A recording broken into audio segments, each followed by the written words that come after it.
Skull Nation, stop right now. U.S. Bank Stadium just erupted with breaking news, and one fact is already on the table. J.J. McCarthy threw 3 touchdowns against the Lions while nursing a HIGH ankle sprain. A coaching decision about quarterback depth just got real. The calendar reveals Minnesota has the easiest path in the NFC North. A forgotten veteran earned his way OFF the scrap heap. A cornerback with spine surgery wants in, and the front office faces one burning question before the trade deadline slams shut. Each story could flip this season on its head. Starting now, insiders have been whispering for 48 hours, and here's your first payoff. That quarterback depth conversation. Kevin O'Connell just said he's pretty comfortable with what he has, while league sources say Kirk Cousins and Russell Wilson are both on the table. If you scold louder than you breathe, hit like and subscribe right now. Let's prove Viking Nation is the most fearless fan base in football. We start with the coaching call that has Minneapolis buzzing. Stay locked to the end. There's a double cliffhanger involving the Packers you won't see coming. Closed door. One phone call. Kevin O'Connell stood in front of reporters on November 3rd, 2025, and every single person in that room wanted the same answer. Would the Vikings trade for a quarterback before the deadline? Would Kirk Cousins return to purple? Would Russell Wilson get the call? The coach smiled, paused, then dropped for words that changed everything. Pretty. Comfortable. Quarterback. Depth. Wait, what? J.J. McCarthy just came back from a high ankle sprain, threw 3 touchdowns against the best defense in the NFC North, and now O'Connell is saying he doesn't need a veteran? That's the statement. That's the confidence. But here's the twist nobody saw coming. The name standing between chaos and calm? John Wolford, a 33-year-old journeyman who bounced through the Rams, Buccaneers, and now Minnesota's practice squad. O'Connell coached him in Los Angeles back in 2020 and 2021, and apparently that history runs deep. On Monday, O'Connell said this, and I quote, "He's super intelligent, with a high level of agility and athleticism, quick release, tight window throws, and he understands how our passing offense operates. That's not just praise, that's a promotion waiting to happen." Here's what makes this wild. Carson Wentz, the guy who was supposed to be the safety net, is done for the season. Shoulder surgery, gone. That left Max Brosmer, an undrafted rookie out of New Hampshire, as the only other quarterback on the 53-man roster. Brosmer has more game experience than Wentz or Wolford combined this year, which tells you how thin this room got. But O'Connell isn't panicking. He's not chasing Kirk Cousins, who's riding the bench in Atlanta behind Michael Penix Jr. He's not calling the Giants about Russell Wilson or Jameis Winston. Instead, he's betting on McCarthy's health and Wolford's IQ. That's a gamble, and it's one that could define this entire season. Let's talk numbers. J.J. McCarthy played 62 offensive snaps against Detroit. He completed 17 of 28 passes for 212 yards to touchdowns through the air and 1 on the ground. His QBR was 71.8. His passer rating was 94.6.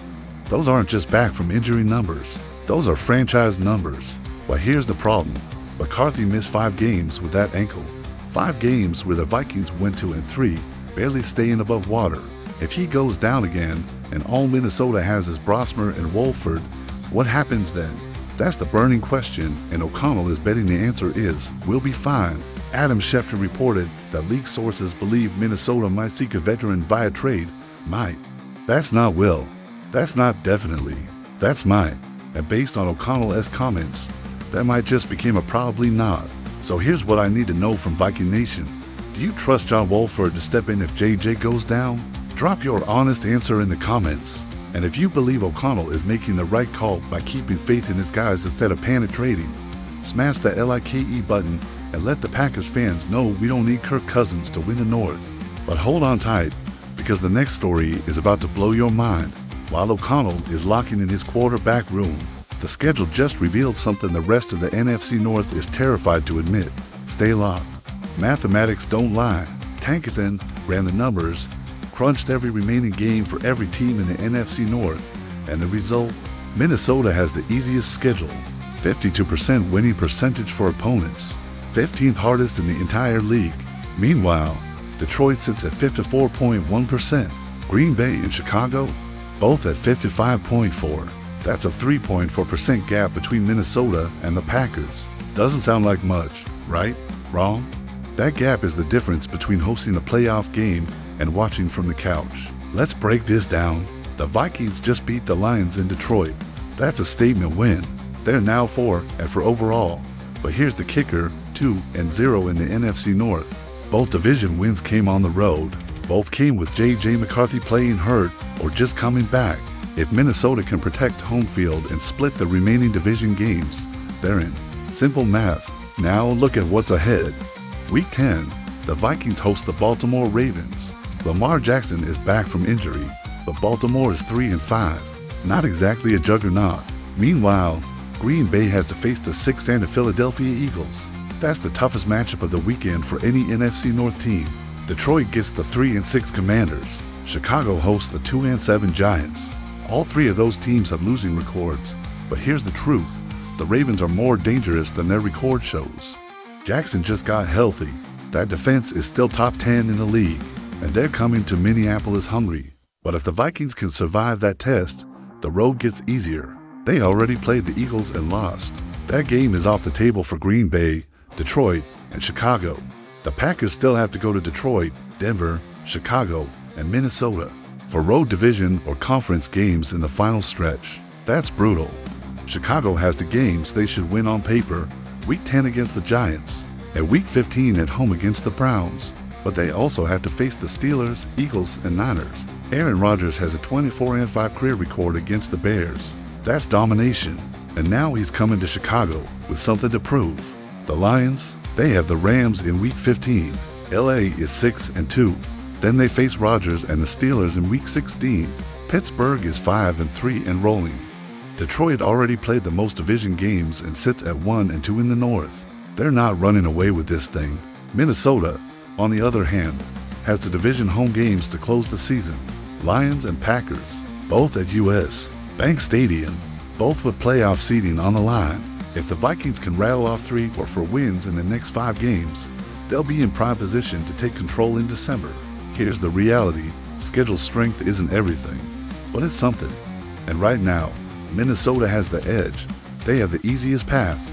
They have home field advantage down the stretch, and they have J.J. McCarthy playing like a man possessed. So here's my question for Viking Nation. If the Vikings go 5-1 against the NFC North this year, do they win the division? Comment your prediction below. And if you believe Minnesota is about to shock the league and steal the North from Detroit, hit that LIKE button and let every Lions fan know the throne runs through Minneapolis. But wait, there's more. Because while the Vikings are mapping out their playoff path, a forgotten veteran just earned his way into the starting lineup. And his story? It's one you won't believe. Stay locked. August.a phone call. Nick Vannett was sitting at home, unsigned, unwanted, watching the league move forward without him. Then Minnesota rang. They needed tight end depth after Gavin Bartholomew's injury derailed his season before it started. Vannett flew to the Twin Cities, competed for a roster spot, didn't make the 53, but landed on the practice squad. Fast forward to November. Josh Oliver goes down with a foot injury. Ben Sims gets signed, but isn't ready. And just like that, Nick Vannett gets the call. Not just a call-up, a start against the Lions in Detroit, against Adon Hutchinson, Alan McNeil, Jack Campbell, and one of the most ferocious defensive fronts in football. The name, Nick Vannett, 32 years old, 6'6", 258 pounds, a 9-year veteran who's played for 8 teams. Steelers, Seahawks, Broncos, Saints, Giants, Texans, Chargers, Titans, and now Vikings. That's a journey. That's a man who's been cut, signed, cut again, and kept coming back. On Sunday, he played 27 snaps, 43.5% of the offense. He didn't catch a single pass, wasn't even targeted. But here's what he did do. He blocked hard. 18 of his 27 snaps were run plays. The Vikings rushed 29 times for 142 yards and a touchdown. That's for 0.9 yards per carry. Not elite, but effective. And a big reason why. Nick Vannett was sealing the edge and opening lanes for Aaron Jones. Pro Football Focus didn't grade him as elite. They graded him as solid. And sometimes, solid is all you need. Kevin O'Connell trusted him in a must-win game. That's respect. That's belief. And that's a signal that Vannett might not be heading back to the practice squad anytime soon. Here's the situation. When healthy, the Vikings have for tight ends T.J. Hawkinson, Josh Oliver, Ben Urosek, and Ben Sims. 4 is a lot. Most teams carry 3. So where does Vanette fit? The answer might be, he doesn't, at least not on the 53-man roster. But as a practice squad veteran who can be elevated at any moment, he's GOLD. He knows the offense. He knows O'Connell's system from his time studying similar schemes. He's a veteran who can step in, execute, and not panic when the lights turn on. That's valuable. Over his career, Vanette has played 115 games. He started 54. He's caught 108 passes for 1,012 yards and 9 touchdowns. His 9 point for yards per reception won't blow anyone away, but it's consistent. And in an offense that needs tight ends who can block, catch, and not turn the ball over, Vanette checks every box. Now, here's the twist. The Vikings face Lamar Jackson and the Ravens on Sunday. Baltimore's defense isn't as scary as Detroit's, but their pass rush is relentless. If Minnesota wants to control the clock, keep Jackson on the sideline, and grind out a win, they'll need to run the ball. And if they need to run the ball, they'll need Nick Vanette. So here's what I need to know. Do you think Vanette earned a permanent spot on the 53-man roster? Or should he stay on the practice squad as the emergency option? Drop your take in the comments.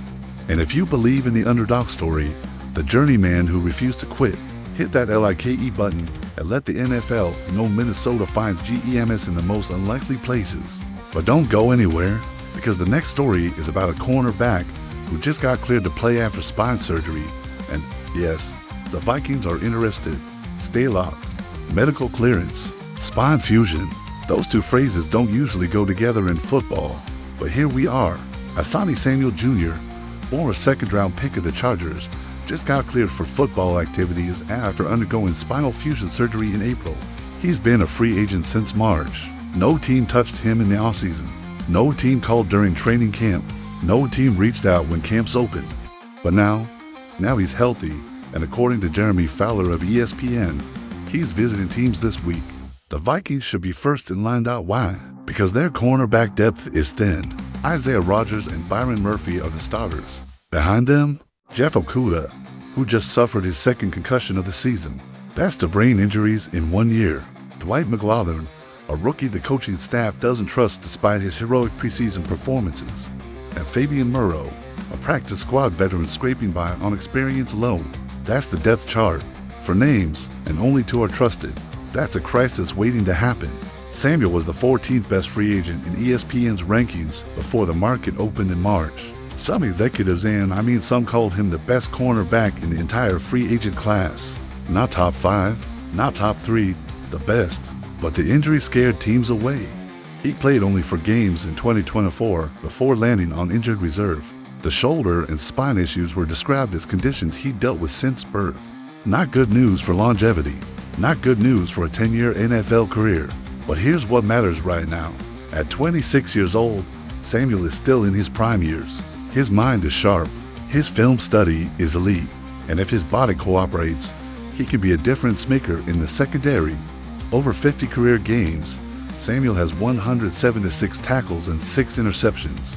He was an Iron Man starter for 3 straight seasons before the injury sidelined him. 2022, 12 games. 2023, 14 games. Then boom, 2024 hits. And he's done after 4. That's the pattern. But the surgery was the solution. Spinal fusion addresses the root cause. If the procedure works and modern medicine says it should, Samuel could be back at full strength. Brian Flores needs cornerback depth. The Vikings play in the most competitive division in football.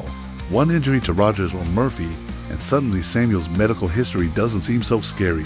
One more concussion to Okudah, and the Vikings are forced to start McGlothern against the Eagles or 49ers. That's a nightmare scenario, so the call needs to happen.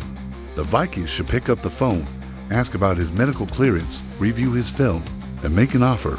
Not a massive offer, not an overpay, but a professional, reasonable offer that gets Samuel in purple. Here's the truth. If Samuel is even half the player he was in Los Angeles, he's a massive upgrade. And if he's 3/4 of that player, he's a Pro Bowler. The question is, will Kwesi Adolfo-Mensah make the move?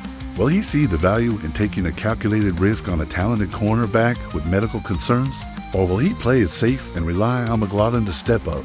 So here's what I need to know from Viking Nation. Do you think the Vikings should sign Asante Samuel Jr.? Or is the spine surgery too much of a risk? Drop your honest opinion in the comments.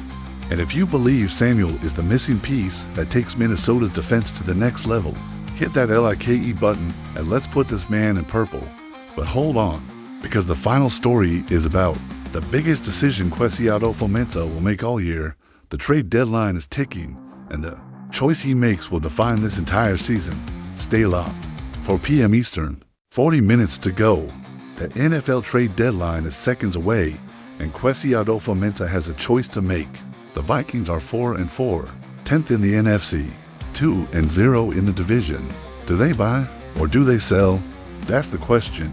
That's the only question that matters right now. Kevin O'Connell sat down with reporters on Monday and said the conversation is ongoing and that any move has to make sense not just in the present, but also in the future. That's GM speak. That's corporate speak. But here's what it really means. We're not mortgaging the future for a rental. We're not giving up to second rounders for a cornerback who leaves in the offseason. We're not panicking. We're thinking. But here's what the Vikings need.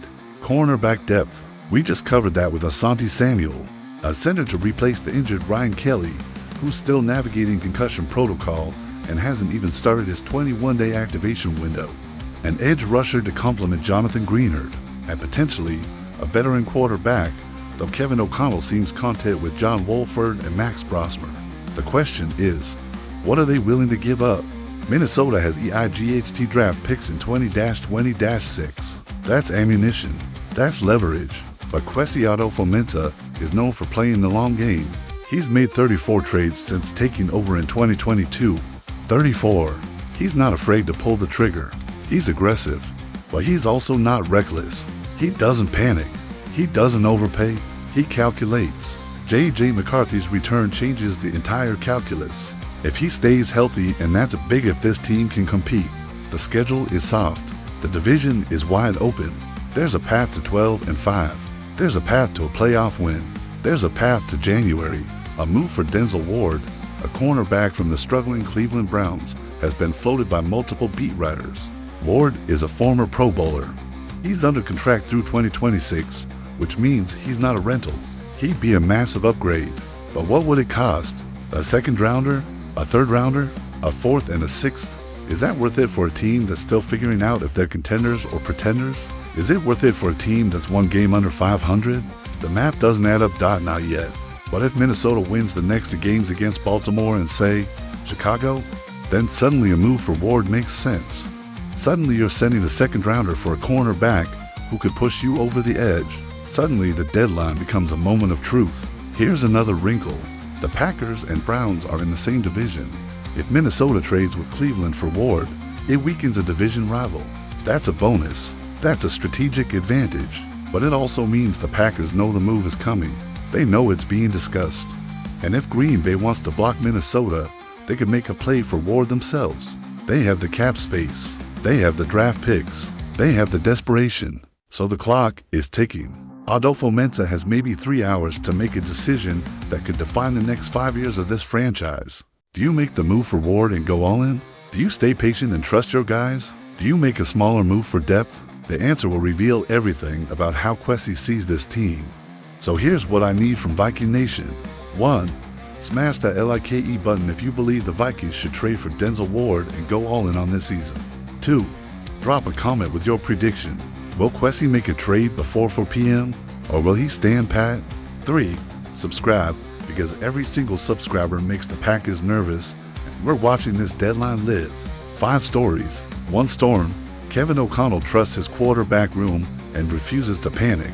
The schedule reveals Minnesota has the easiest path in the NFC North. Nick Van goes from the scrap heap to the starting lineup in a must-win game. Asante Samuel Jr. is medically cleared and could transform the secondary, and Kwesi Adofo-Mensah stands at the crossroads, deciding whether to buy or sell as the trade deadline approaches. Each of these stories, on its own, is massive. Together, they're a blueprint for how the Vikings could steal the North and shock the entire league. Let's be real about what this means. If J.J. McCarthy stays healthy, if the Vikings take advantage of their schedule, if Nick Van continues to provide veteran depth, if Asante Samuel signs and stabilizes the secondary, And if Kwesi makes even one smart trade move before 4 p.m., this team can go from 4-2, 11-6. That record wins the division. That record hosts a playoff game. That record puts Minnesota in position to make noise in January. Real noise. The Packers have the toughest schedule remaining. They have to go to Detroit, Denver, Chicago, and Minnesota. That's for road games in the hardest environments. The Lions are 1-2 in the division. They're not running away with anything. The Bears are still figuring out quarterback strategy. Meanwhile, the Vikings have J.J. McCarthy playing at an MVP level. They have Aaron Jones. They have Justin Jefferson. And they have a defense led by Brian Flores that just held the Lions to 24 points. The math is there. The talent is there. The schedule is there. The only question is, does Viking Nation believe? Now here's what I need from you right now. 1. Smash the LIKE button if you believe the Vikings just became the most dangerous team in the entire NFC North. No exceptions. No debates. Smash it. TWO. Drop a comment with your boldest prediction for the rest of this season. Are we winning the division? Are we making a playoff run? Are we going to the Super Bowl? Tell me. 3. Subscribe, because every single subscription makes the Packers fans furious, and we're about to dominate this division for the next decade. But listen closely, because here's where the story gets absolutely wild. One signature is still missing. Asante Samuel Jr. is visiting teams this week, but he hasn't signed anywhere yet. The Vikings have his medical records. They've done their homework. They've reviewed the fusion surgery, but so have the Packers. And according to a rumor circulating on Monday night, Green Bay just cleared $22 million in cap space. They're targeting the exact same cornerback Minnesota wants. $22 million. That's serious. Money. That's a statement. That's Green Bay saying, we're not letting Minnesota get better. Who blinks first? Who makes the offer? Who walks away with a player who could decide the division? Plus, there's another twist that's about to shake everything. Sources close to the situation say Kwesi Adofo-Mensah held a closed-door meeting with Kevin O'Connell and Brian Flores on Monday night. No assistants, no scouts, no video coordinators, just the 3 architects of this team. They met alone. What was discussed? Was it the trade deadline? Was it a specific player? Was it a plan for how to attack the final 9 games? Was it contingency strategy if JJ goes down? That answer is coming, and trust me, it's going to shake the NFC North to its core. Skull Nation, the war is here. The division is ours to take. Hit subscribe, stay locked, and let's make the North bleed purple from Minneapolis to Green Bay. We ride together. We believe together. See you in the next battle. The next 72 hours will change everything.